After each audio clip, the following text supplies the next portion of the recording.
دنیا کرتی آئی ہے، لیکن یاد رکھو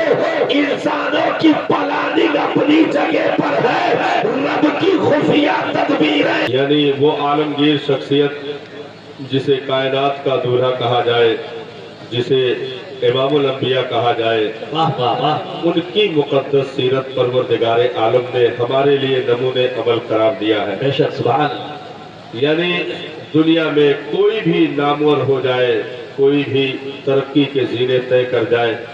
لیکن سب امام الانبیاء کے جوتیوں میں پڑے ہوئے ذروں کی بھی برابری نہیں کر سکتے ہیں۔ ایسی بلند و بالا ہستی کی اتباع اور پیروی کو پروردگار عالم نے ہمارے لیے نمونے عمل قرار دیا۔ یعنی وہ جن راستوں سے گزر گئے، گلیاں مہک گئی، پتھر نے اپنے کلیجوں کو ملائم کر کے نقش کفے پائے مصطفیٰ کو اپنے کلیجے میں لے کر کے اعلان کر دیا کہ جب ہم اپنے کلیجے ملائم کر سکتے ہیں، تم تو اشرف المخلوقات ہو، تم تو اس زمین پر آئے ہو کہ کرمنا بنی آدم کا تاج تمہارے سر پر رکھا گیا ہے، پروردگار عالم نے تمہیں عزتوں سے نوازا ہے، اور تم اس حبیب کی امت میں پیدا کیے گئے ہو کہ جس میں آنے کے لیے 14 سے زائد نبیوں نے دعائیں کی ہو کہ میرے پروردگار مجھے اس حبیب کی بنا دے جس کی امت میں وہ چمکتے ستارے موجود ہیں کہ جو صداقت کے عظیم منبر پر فائز ہو اسے ابو بکر صدیق کہا جاتا ہے، جو عدالت کے عظیم زینے پر فائز ہو اسے فاروق اعظم کی مقدس ذات کہا جاتا ہے، جو سخاوت کے عظیم زینے پر فائز ہو اسے عثمان ذوالنورین کہا جاتا ہے، جو شجاعت کے بلند و بالا منارے پر کھڑا ہو اسے شیر خدا مشکل کشا داماد پیغمبر مولا علی کرم اللہ وجہ الکریم کے نام سے یاد کیا جاتا ہے۔ جس امت میں غوث اعظم جیسی ہستی موجود ہو، جس امت میں غریب نواز جیسی ہستی موجود ہو، تو نبیوں نے جس امت میں آنے کی دعائیں مانگی ہو اس امت میں پروردگار عالم نے ہم گنہگاروں کو رکھا ہوا ہے۔ یہ اس کا کرم ہے کہ اس نے بغیر طلب کے، بغیر کچھ جو ہے محنت و مشقت کے اس نے اپنا کلام دے دیا جو پوری کائنات میں کتابوں میں بے مثال، اس نے اپنا پسندیدہ دین عطا کر دیا جو پوری کائنات میں تمام مذاہب میں سب سے زیادہ ممتاز، جو اس نے اپنا محبوب ہمیں عطا کر دیا جو کائنات میں سب سے بلند و بالا ذات۔ تو رب نے ہمیں ایسی انمول چیزیں عطا فرمائی ہے جن کی قیمت دنیا کے تجوریوں میں موجود نہیں ہے، تو ہمیں اور آپ کو ان مقدس چیزوں سے لگ کر کے اپنے آپ کو بھی انمول بنانا ہے، اپنے آپ کو بھی قیمتی بنانا ہے۔ اس لیے ہماری اور آپ کی یہ ذمہ داری ہے اپنی گود میں سانسیں لینے والی اولادوں کو وہ تعویذ محبت عطا کر دو کہ یہ اٹھ کر کھڑی ہو تو صرف باپ کے شفقتوں کی انگلیاں پکڑنے کا احسان ان کے سر پر نہ ہو، صرف ماں کے آنچلوں کا احسان ان کے سر پر نہ ہو، بلکہ یہ باپ کو اگر دیکھے تو یہ بھی کہے کہ یہ تو احسان ہے کہ تم میرے باپ ہو، میری پرورش ہوئی، لیکن تمہارا سب سے بڑا احسان یہ ہے کہ تو نے دین اسلام کا مجھے عالم بنا کر کے رکھا، تو نے قرآن کی آیتوں کا مجھے عالم بنایا۔ ماں تیرے آنچلوں کا احسان میری سروں پر ہے، ہم اس کو تسلیم کرتے ہیں، لیکن سب سے بڑا احسان یہ ہے کہ تو نے دودھ کے قطرے اس وجود میں اتارنے سے پہلے بسم اللہ پڑھے تھے، مصطفیٰ پر درود پڑھے تھے، یعنی اس گود میں تو نے دین کی خوشبو ہمیں عطا کی، باپ کے شفقتوں کی انگلیوں میں دین کی کرنے ہمیں نصیب ہوئی، تو کم سے کم اتنا ہو صاحب کہ اولادیں یہ کہہ سکے کہ آج میرا باپ آج جس نے مجھے پروان چڑھا کر جوانی کی چوکھٹ پر لا کر کھڑا کر دیا، اس نے ہمیں اندھا نہیں بنایا، ہمیں لولا لگا نہیں بنایا، ہمیں نکاح فارم پر انگوٹھا لگانے والا نہیں بنایا، ہمیں ایک سطر کا کلمہ ہجے کرا کر پڑھنے والا بدنصیب نہیں بنایا، بلکہ اس نے ہمیں دین اسلام کی وہ تمام تر چیزیں بتائی جس پر چل کر ہماری زندگی سنور سکتی ہے، جسے ہمیں اجالے اور اندھیرے میں تمیز ہو سکتی ہے۔ کیونکہ یاد رکھیں آخری پیغام میں دے کر رخصت ہو رہا ہو کہ کسی قوم کو برباد کرنے کے لیے ایسے اچانک ان کو ختم نہیں کیا جاتا، بلکہ اس کے پیچھے